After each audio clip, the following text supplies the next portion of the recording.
Regresamos en esta parte final de En Contexto, abriendo la conversación en Michoacán. Estamos conversando con el doctor Teodoro Barajas sobre justamente este aniversario, un aniversario más de la promulgación de la Constitución del 17. Hay aproximadamente 16 artículos que permanecen intactos desde la Constitución de 1917. Es una cantidad muy poca para el número de reformas que se han registrado, más de 750.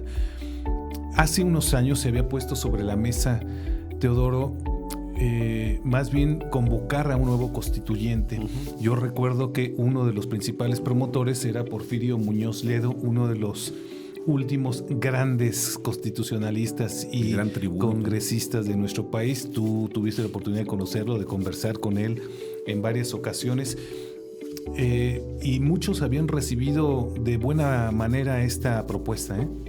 Sí, pero fíjate que pues siempre, cada año era algo cíclico, se discutía, ya no, pero antes era, recuerdas en esa fecha siempre que la nueva constitución que se haga, que responda a la expectativa de la actualidad.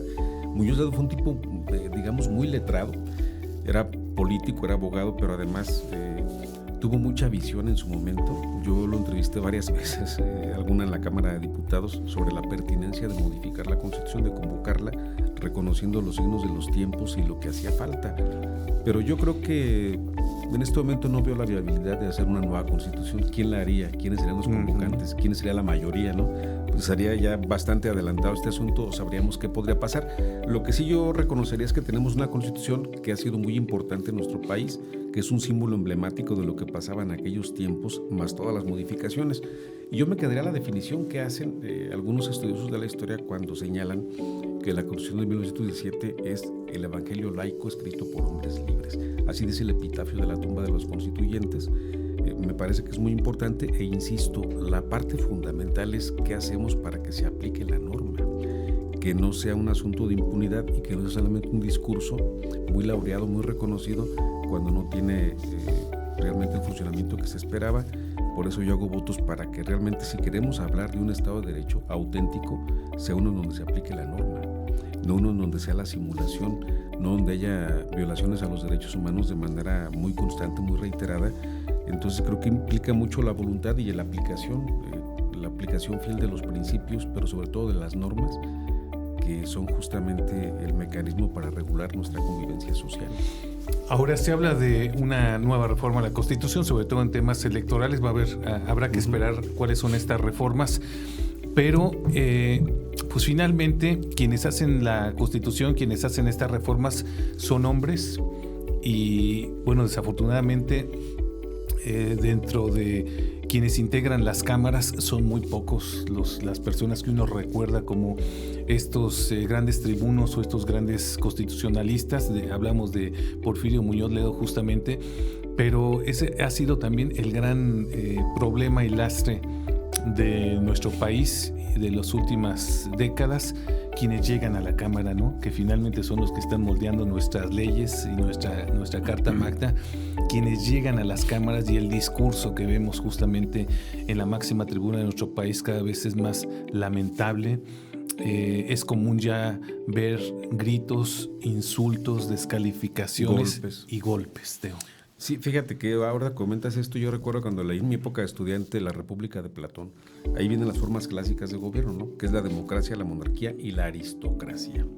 La aristocracia quedó como un ideal platónico, evidentemente, nunca se llevó a cabo, pero mucha gente diría, bueno, la aristocracia será la mejor opción. ¿Por qué? Porque la aristocracia establece que quienes llegan al gobierno son la gente más sabia, los filósofos, ¿no? Y el asunto de la democracia es que, como lo sabemos, no siempre ganan los mejores, sino los más populares. Por eso tenemos a cada ejemplar, ¿no? Te imaginas Cuauhtémoc Blanco, por ejemplo. Que por citar uno de tantos, ¿no? Uno de tantos. Y ha habido en otros tiempos también, ¿no? Actrices de teatro vodevil, etcétera, pero que no fueron personas preparadas. Entonces, creo que la democracia habría que cuestionarla bien. Yo creo que decía Winston Churchill, que es la menos mala de todas las leyes, o que era la peor excepción de todas las demás, ¿no? Entonces sí, porque además el esquema que tenemos de la democracia que es representativa. Hay algunos pasos de hacia una democracia participativa, pero el asunto es de que no soy tan optimista como lo comentas por lo que estamos observando. Una serie de diatribas, de majaderías, de insultos, de pésimos ejemplos, es lo que tenemos de manera constante en las cámaras, ¿no? Sobre todo en las de diputados, lo que pasó en la Ciudad de México, el pleito entre las diputadas hace poco. Entonces, por esa razón es cuando dices, bueno, parece que disminuye la confianza de lo que somos, de lo que queremos, porque la gente que nos representa realmente estaría reprobada, ¿no? Vivimos quizá solamente una década de las últimas 9, 10 décadas después de la promulgación de la Constitución del 17, en donde me parece que el Congreso sí fue un contrapeso del Poder Ejecutivo. Prácticamente de los 70 años que gobernó el PRI, pues era el partido que mandaba en los 3 poderes. Hay una etapa muy interesante a principios de los 90, de los 2000 es cuando llega la oposición a gobernar y que el Congreso se vuelve en un verdadero contrapeso del Poder Ejecutivo y regresamos nuevamente a los tiempos de la hegemonía, ¿no? De la hegemonía total, en donde el legislativo, pues todo el mundo lo sabemos, tiene mayoría absoluta Morena y sus aliados, y esto ha permitido justamente pues que no haya debate, que no haya una interacción como debería ser, como se vivió realmente en una época muy rápida en nuestro país. Yo te preguntaría, bueno, finalmente, ¿cuál es el futuro inmediato que le ves a nuestra Carta Magna? Creo que la tónica que va a seguir es la que se ha mantenido durante décadas, ¿no? Va a haber más reformas. Tenemos ya cientos, va a haber hasta miles de reformas probablemente.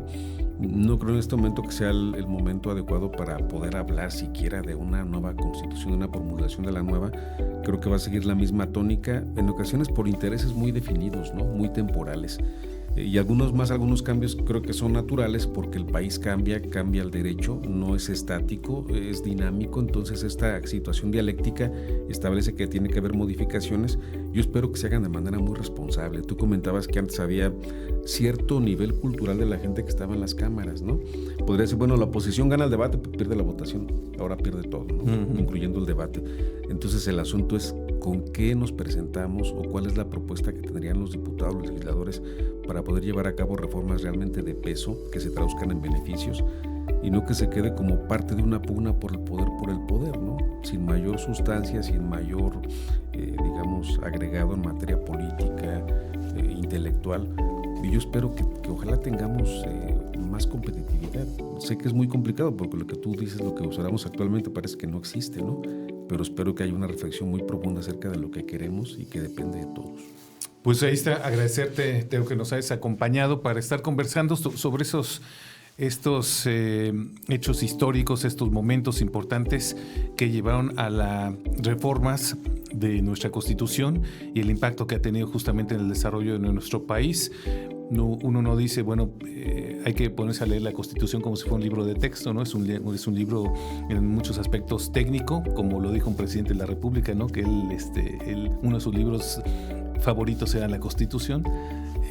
Esto realmente no pasa de manera muy seguida. Un cliché, ¿no? Fue, digamos, una forma de salir del paso, porque en esta pregunta que siempre se le hace a los presidentes, ¿cuáles son sus mejores libros o sus autores favoritos? Pues uno de ellos salió con esta respuesta, ¿no? Que otro dijo que la Biblia. Y otro dijo que la Biblia, uno que la Biblia, otro que la Constitución. Y le dijeron toda la Biblia. Bueno, leí algunos versículos. Pues muchísimas gracias, Teo. Vamos a seguir hablando de estos temas. Vienen cambios importantes a la Constitución, al menos así se ha anunciado, en materia político-electoral, que pueden transformar nuestro sistema electoral justamente, y habrá que estar muy al pendiente de estas reformas. Muchas gracias. Gracias, un saludo a todos. Y muchas gracias a usted también por habernos acompañado en esta emisión de En Contexto, abriendo la conversación. Pase una excelente tarde.